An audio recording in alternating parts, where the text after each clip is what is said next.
Upon graduation, he took a job at Digital Equipment Corporation in Maynard, Massachusetts, where he focused on product graphics and publication design. After 5 years, he moved on to exhibit design work for 2 design firms on natural and cultural history exhibits. For the last 21 years, he has worked independently on multiple exhibit projects.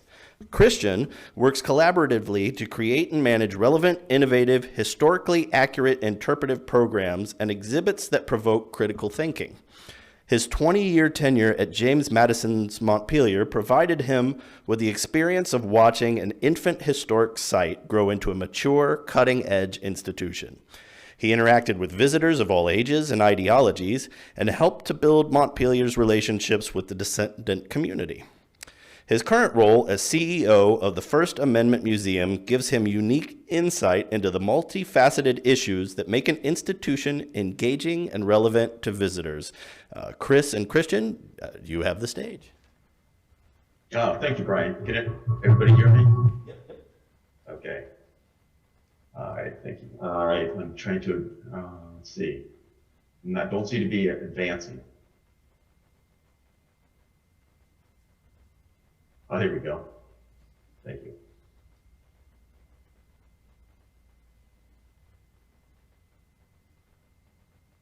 Seems to be a delay. Okay.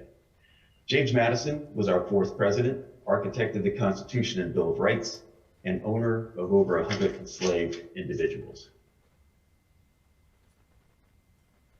In 2015, Crown Design was hired to design an exhibit at Montpelier, his home before and after his presidency, that addressed this paradox head on. But as we learned, slavery in America was not a paradox at all, but an intentional system of power that was codified into law by the wealthy landowners that crafted the Constitution. We worked closely with Montpelier staff and a group of descendants of the formerly enslaved to develop the themes and messages of the exhibit. The resulting exhibits address the economy of slavery in early years of America,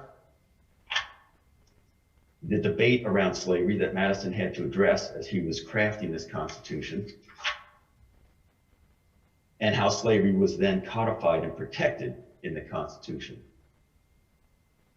Other exhibits explore the humanity of the enslaved at Montpelier and give a sense of their agency and create empathy with the individuals that lived and worked here. Yet others explore the emotional toll that this system of power exacted on its victims. One exhibit explored whether a brick found on site bears 3 small fingerprints, evidence that even children were put to work for the benefit of the Madisons. A mosaic made out of brick sherds attracts visitors to this story. The exhibits culminate in a multi-screen film that explores the legacy of slavery. It attempts to connect the dots between this system of power and the ongoing inequities between the races in America. The following is a 2-minute clip from this 12-minute film.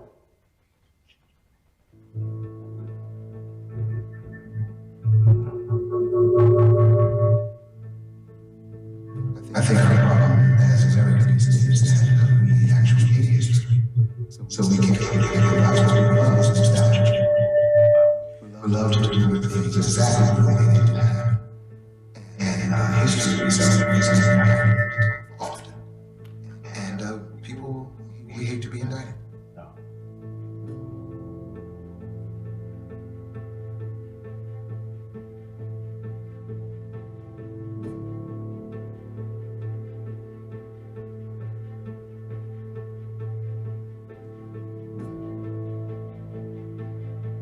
Don't shoot him. Don't shoot him. He has no weapon. He has no weapon. 4 black hairs inside of 1 car, pumping 1 hip-hop album, 10 decibels too loud, driving 10 miles above the speed limit through 1 residential area will always equal 1 guaranteed pullover by 2 racist cops.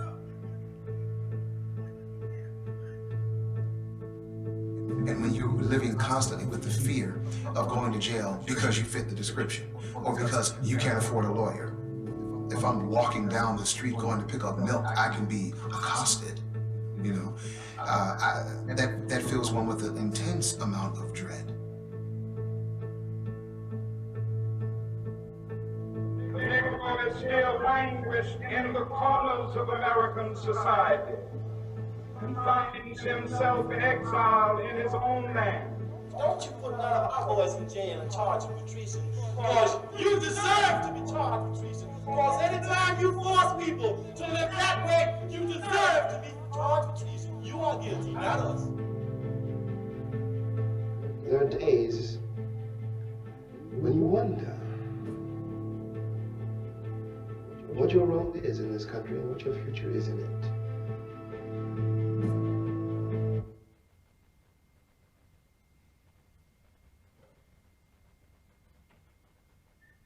Hi everybody, can you hear me? I'm Christian Cotz. I am the CEO at the First Amendment Museum. Looks like the slideshow is going forward. Let's see, can you go back? Chris, I guess you're still driving. Yeah, let's stay there. So I'm the CEO of the First Amendment Museum in Augusta, Maine, and for 20 years I worked at James Madison's Montpelier in Central Virginia from 2000 to 2020, just before the pandemic started. And I got a chance to spend a lot of time working with the descendant community. And when we refer to the descendant community, we're talking about the descendants of people who were enslaved at Montpelier under the Madison's ownership. Chris and I started working together in 2015 on the Mere Distinction of Color exhibition, and picking it up from where he left off, the response to this exhibit was fantastic. On opening day, we had some 900 people under a tent on the back lawn, largely an African-American audience. And I can tell you with probably almost 100% certainty that there had never been that many African-Americans gathered together in one spot in Orange County, Virginia, ever. The exhibit won 6 National Museum Awards from AAM and SDMC and ASLH and NCPH.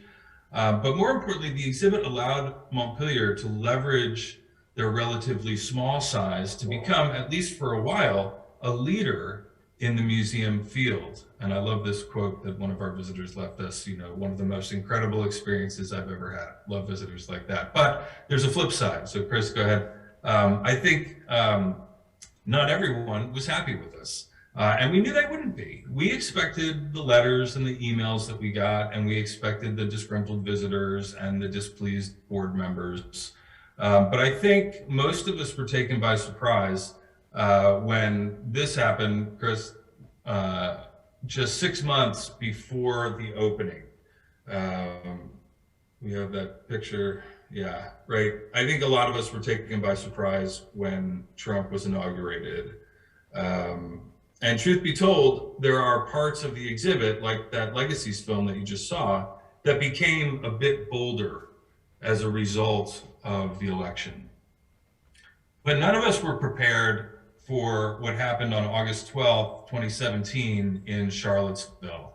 Only 8 weeks after our exhibit opened, and just 20 miles away from Montpelier, those events shook Charlottesville to its core. And that community is really still reeling from that day. Nor were we prepared to watch the rise of racist, nationalistic, xenophobic, anti-Semitic behavior that August 12th seemed to grant permission for, and that started to be displayed from California to Boston. But because of Mere Distinction of Color, people in the neighborhood, right? Charlottesville's just 20 miles down the road from Montpelier. People in the neighborhood began to look at Montpelier as this institution that was able and willing to talk about race. And we started getting calls from schools, from colleges, from other museums and nonprofits, all asking to bring their staffs to Montpelier to talk about race. They didn't know what exactly they wanted to talk about. They didn't really know what they were looking for, but they thought we could help them find it. And so we began talking to groups of teachers, college professors, administrators, nonprofit boards, other museum staffs, about working with descendants, about talking about race and the ethical interpretation of history, which is not something we were really prepared for, right? I mean, we built the exhibit and thought, you know, hey, we were done, right? This is great, but you know, now we're just going to go about our job as museum people. But all these people were coming, they were asking for something we weren't really prepared to give. We tried, and we were able to wing it pretty convincingly at first. Until we had a group of 60 police chiefs visit us. They were on an FBI-sponsored program. They were from all over the country. You might notice something about this group. It's very, it has one distinguishing characteristic. There's only one person of color in the entire group. And you can imagine how these folks responded to the film that you just saw. And you didn't even see the most provocative parts of it. So we recognized after this group that we needed to do a little bit more homework on our end. And so we started investing in training our frontline staff in facilitated dialogue skills so that they could better respond to angry visitors or work with groups like cops who were there for professional development and who we didn't want to alienate, we wanted to educate. As we developed our programming, the local school systems started to reach out in a more meaningful way, not just field trips and not just teachers, but we began to work closely with the Albemarle County students. It's the county that surrounds it's the county that surrounds Charlottesville. And about a year later, we received a $300,000 grant to work with the teachers from Albemarle County to completely redevelop their social studies curriculum using anti-racist principles. And that brought in thousands more students to the museum on field trips for the next several years. The exhibits at Montpelier also inspired an anonymous donor to sponsor a gathering that became known as the National Summit on Teaching Slavery. And the idea was to develop a rubric for teaching slavery at museums and historic sites. The meeting involved 50 leading academics, museum professionals, and descendants from plantations all over the South who met there for a 3-day weekend and collaborated on what best practices in the interpretation of slavery at historic sites should look like. The resulting rubric, which you see here, has been adopted by every major national history organization and is now widely used by historic sites and museums across the country. Meanwhile, the staff was working on an addition to the exhibit in another one of the outbuildings, this time targeting young kids. Studies show that children begin to build race-based biases by the time they're 4 years old. And so this companion exhibit interprets racism and slavery for the 8 and under crowd and was set to open in 2020. But because of COVID, they just opened it this past year. We also got a chance to dabble in the digital world. We got a $50,000 planning grant from the National Trust to imagine the mere distinction as a digital experience. And we had a group of about 25 people from the gaming and museum tech world to come up with an immersive idea that was much like what we think of as a metaverse experience today, before any of us ever heard that word.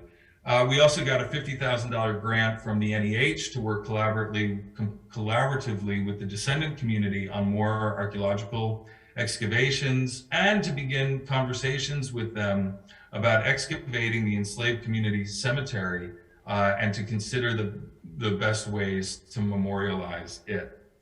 One of the strong recommendations that came from the rubric was the inclusion of the descendant community in the decision-making process of any sites that had a history of enslavement. And in June 2021, the Montpelier board made a really bold move to share power with the descendant community by building structural parity on a board level. But just to prove that no good deed goes unpunished, 2 weeks ago, the board voted to rescind that decision.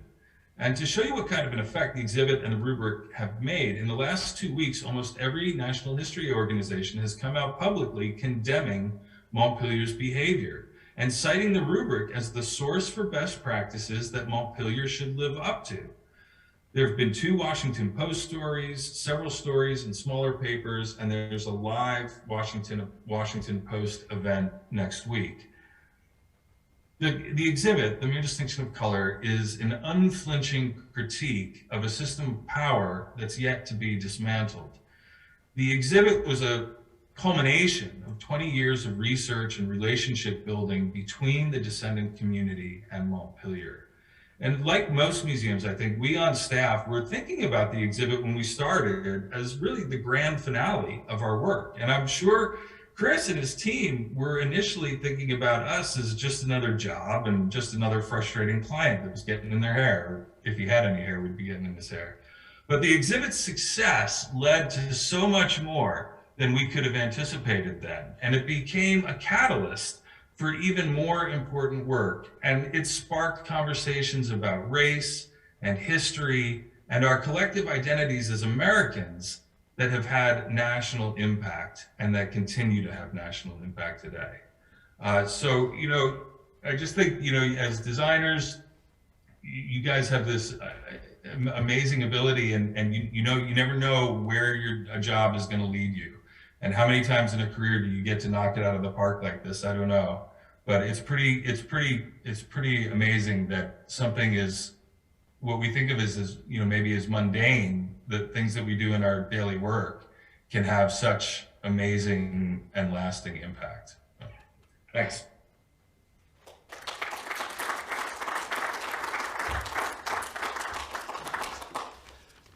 Chris and Christian, thank you for that powerful presentation. And it's interesting because the story that you're telling, the story doesn't change, the audience does, and how they receive that information. So just know that there was a challenge to that 2 weeks ago. You're committed to something for a very long time. So I wish you the best on that, and keep it going.